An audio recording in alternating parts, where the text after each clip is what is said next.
Have you ever wondered why some women remain unforgettable?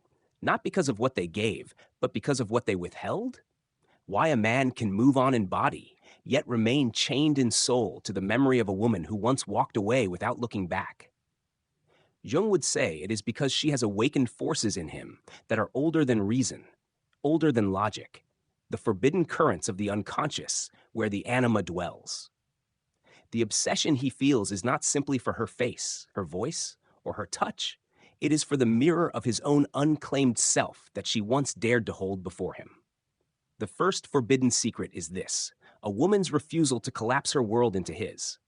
Most men have known women who orbit them, who bend their time, their choices, and their worth around his presence. And so, when a woman appears who lives as though her existence is untouched by his recognition, she does not merely intrigue him, she destabilizes him.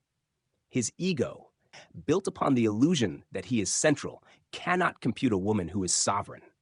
It is here obsession is born, for nothing is more intoxicating than what cannot be possessed. The Stoics understood this well. Marcus Aurelius wrote that a thing's true power lies in itself, not in how others perceive it. The woman who embodies this truth becomes a storm no man can contain.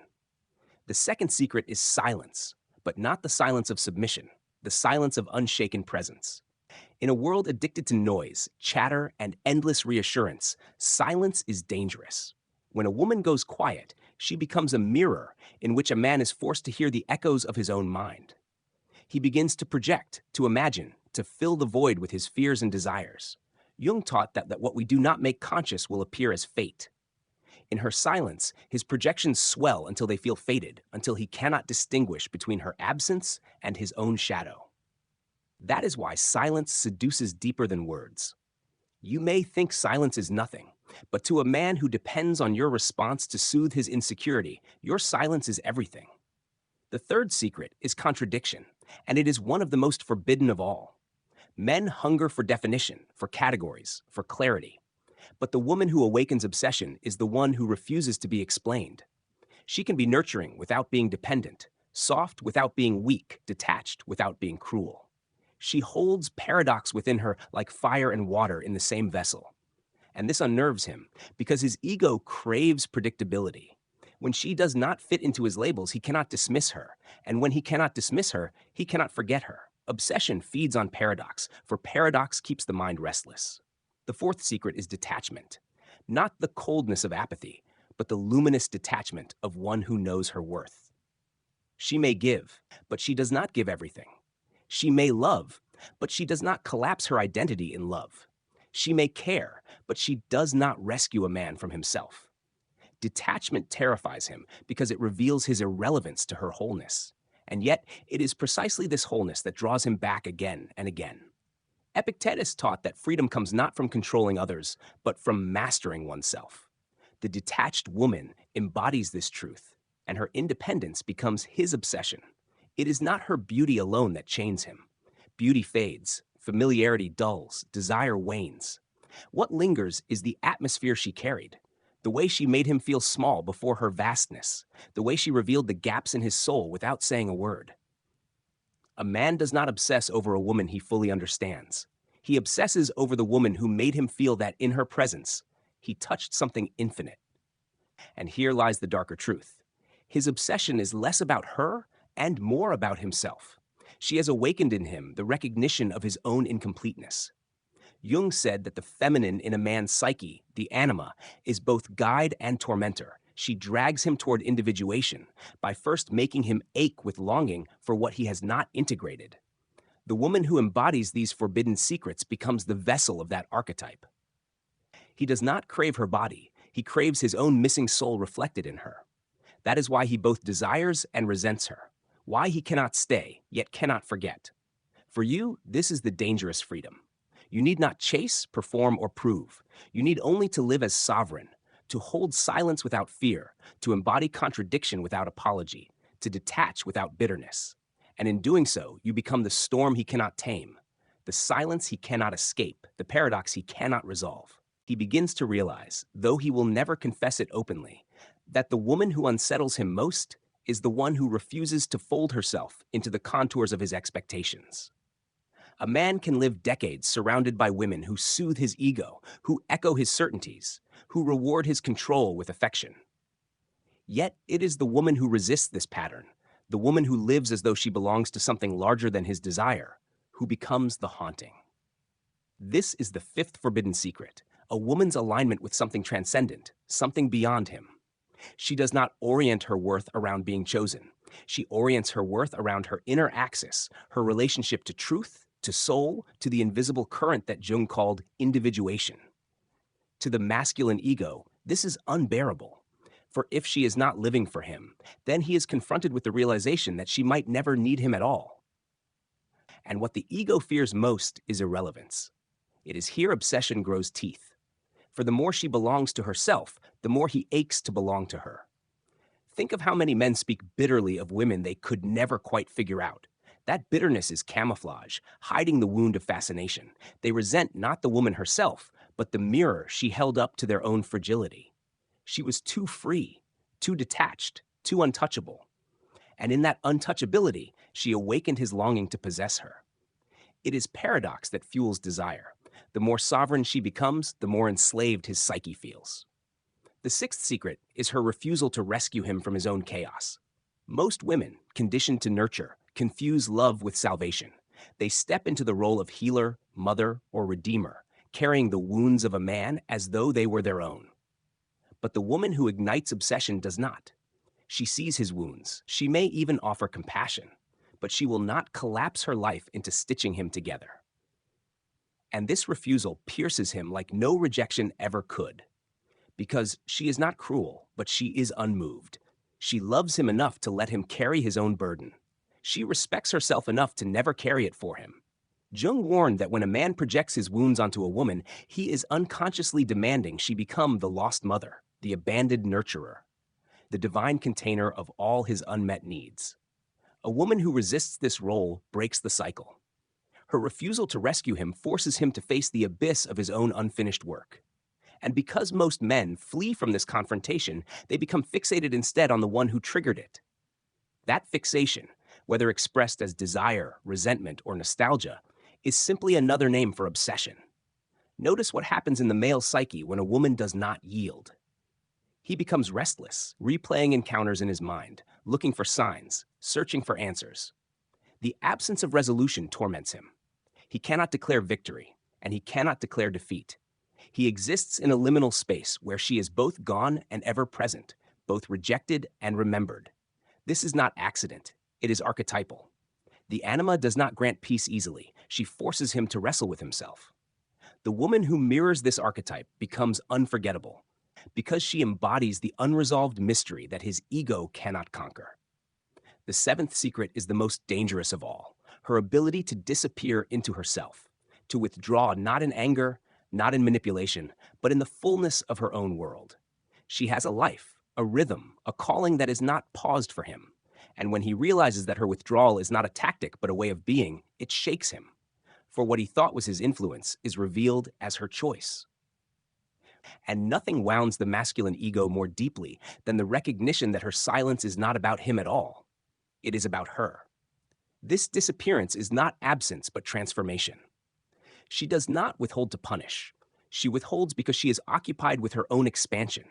She turns inward to tend her own fire, to align with her own purpose. And in that turning, she embodies the deepest Jungian lesson, that the feminine does not revolve around the masculine, but around its own axis of becoming. He may interpret this as rejection, but in truth, it is revelation. It reveals that she was never an accessory to his story. He was only a chapter in hers. And yet, paradoxically, it is this very withdrawal that binds him tighter. The more she disappears into her own depths, the more he imagines her, fantasizes her, mythologizes her. He projects onto her an intensity she may not even carry. In his mind, she becomes larger than life. Because she chose herself, she became eternal in him. This is the cruel irony of obsession. He cannot grasp her precisely because she has ceased to reach for him. And the more she disappears, the more his ego aches to believe he still matters. But the truth is simple. She has already crossed into a freedom he cannot follow without confronting his own shadow. And until he does, she will haunt him as the one who awakened his incompleteness. There is a reason why the memory of such a woman returns to him in moments of stillness, when the world grows quiet and distractions lose their grip. He may convince himself that time will erase her, that new faces will replace her, that his pride will outlast the longing. But the unconscious does not operate on the same clock as the ego. What has been awakened cannot be buried again. This is why Jung taught that obsession is never truly about the object of desire. It is about the hidden part of the self that the object revealed. The woman who embodies these forbidden secrets becomes the doorway to his unfinished work, the reminder of everything unresolved within him. He will replay her laughter, the way her silence unsettled him, the way her presence felt like both comfort and danger. But beneath those memories lies a deeper truth. He is not longing for her alone, but for the part of himself that came alive in her presence. She reminded him of the depth he refuses to enter, the soul he refuses to face. And so, even as he moves forward, he remains chained to the ghost she left behind. This is the hidden cost of his obsession. It strips away the illusions he clings to. He cannot pretend to be sovereign while another's absence governs his heart. He cannot insist on control while his dreams betray him with visions of her. He cannot claim mastery while her silence echoes louder than his words. The very power he thought he held over her has been inverted. She has become the center of his inner storm, not because she chased him, but because she refused to orbit him. For you, this truth is liberation. You must understand, it is not your role to complete him, nor is it your duty to soften the blow of his projections. His obsession is not your burden to manage, it is his invitation to grow. Seneca once wrote that no man is truly free who is a slave to his passions. If he becomes enslaved to the memory of you, it is because he has not yet mastered his own shadows. And though he may resent you, he also reveres you, because you embodied the one thing he cannot: sovereignty. Notice how the forbidden secrets intertwine. Sovereignty breeds silence. Silence breeds projection. Projection breeds paradox. Paradox breeds detachment, and detachment breeds longing. It is not a game to be played. It is an alignment to be lived.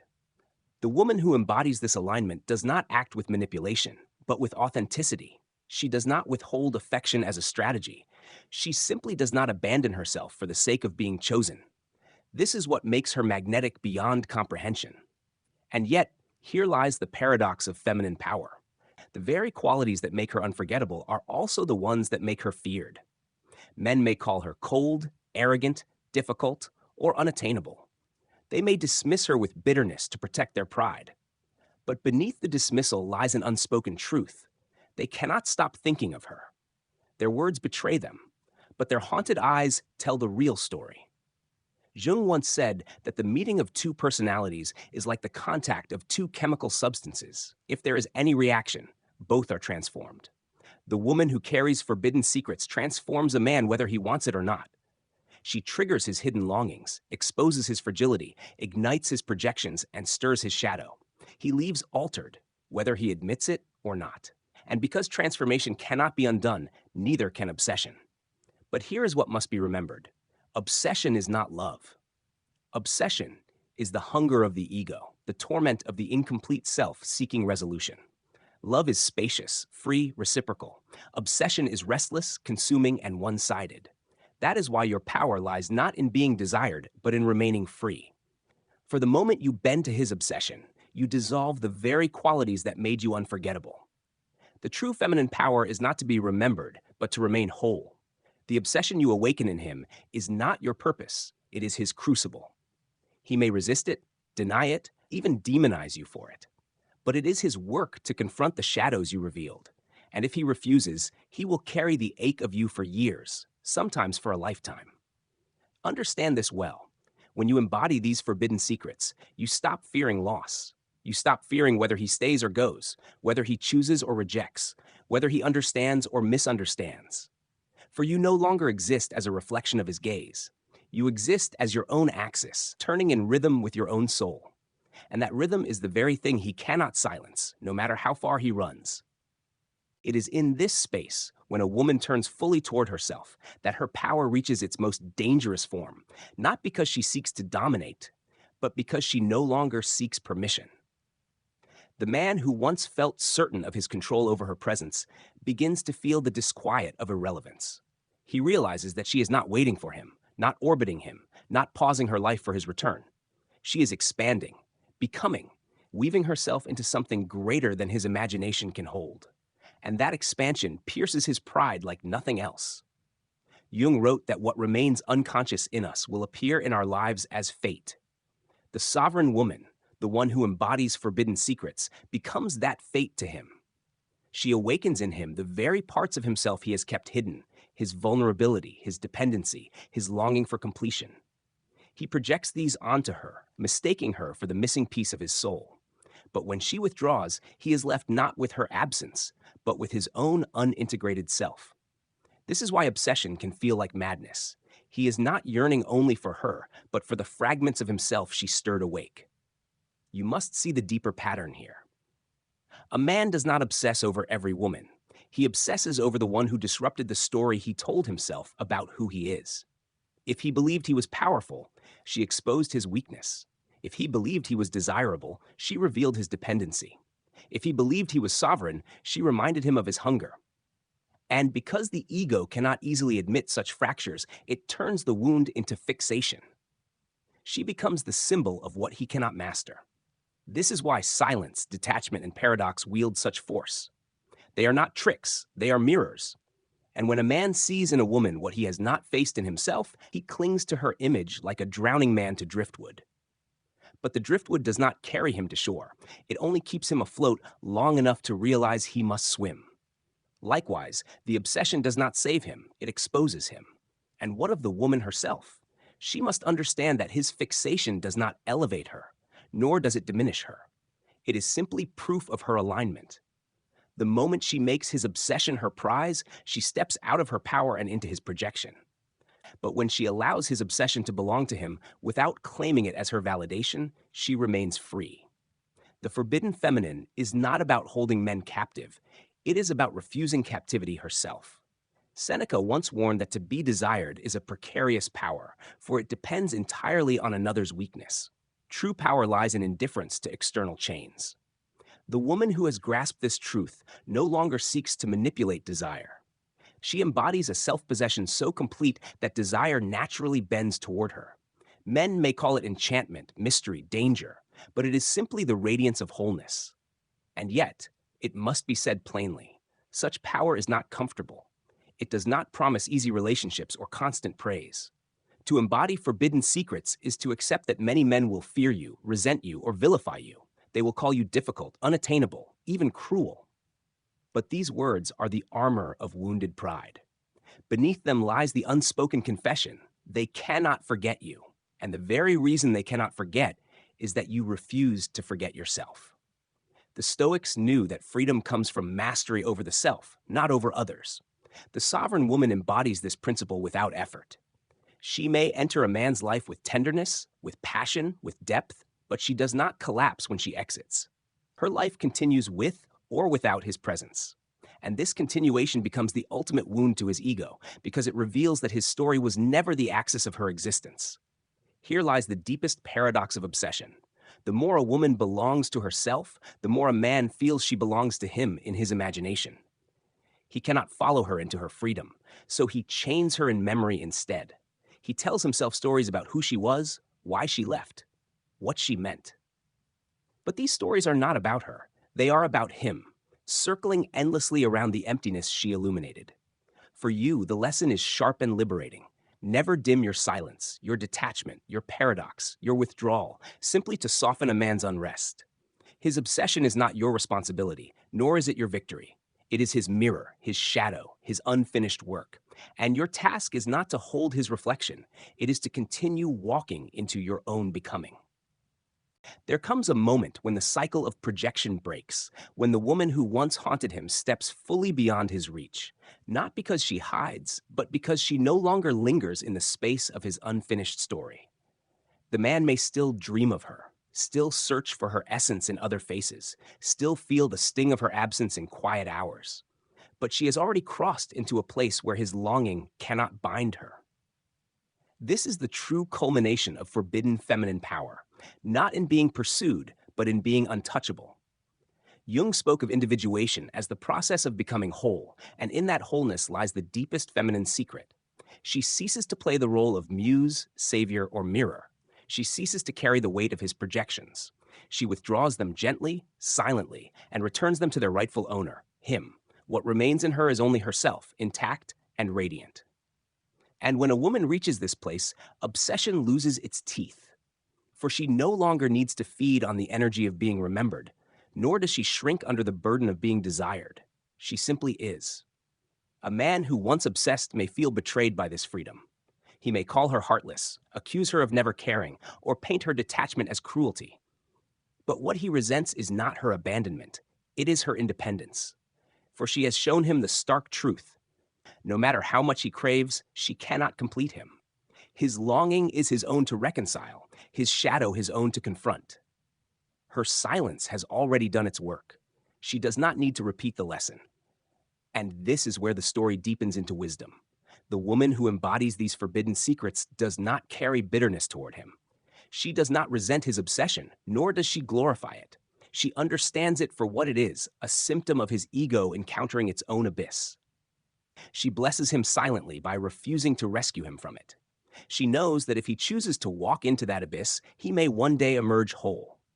But whether he does or not is no longer her concern. The Stoics remind us that freedom is not found in being untouched by others, but in refusing to be enslaved by their judgments. The sovereign woman lives this truth. She is free, not because men forget her, but because their memory does not define her. She is free not because she avoids desire, but because desire no longer dictates her choices. Her silence, her detachment, her paradox, these are not weapons, but expressions of her alignment. And alignment cannot be taken away. For the man, her image may remain eternal, lingering like a half-remembered dream. He may try to replace her, distract himself, bury her in noise. But every so often, in the quiet hours, she will return, not as she was, but as the fragment of himself she revealed. And in that return lies both his torment and his invitation. He can continue to run from it, or he can finally face the shadow she once reflected. Whether he rises or remains haunted is his choice. But for her, there is no longer a question. She has already chosen herself. She has already stepped into the truth that her worth is not measured by a man's fixation, but by the wholeness she carries in solitude. She understands that obsession is not love, that projection is not intimacy, that longing is not sovereignty. She knows that her silence speaks louder than any confession, that her detachment protects what is sacred, that her paradox holds the fullness of her humanity. And in this knowing, she becomes untouchable not because she hides, but because she stands unveiled. Here the story ends not in tragedy, but in triumph. For the woman who has awakened obsession is not bound by it. She has moved beyond the theater of his ego, beyond the chains of his desire, beyond the need to be remembered. She has entered the realm of the self, where no validation is required, where no absence can wound, where no gaze can diminish. And so the final secret is revealed. The greatest power of the feminine is not to be desired, but to be free. The obsession she awakens in others is merely the shadow of the freedom she has claimed for herself. The woman who knows her worth doesn't chase, she chooses.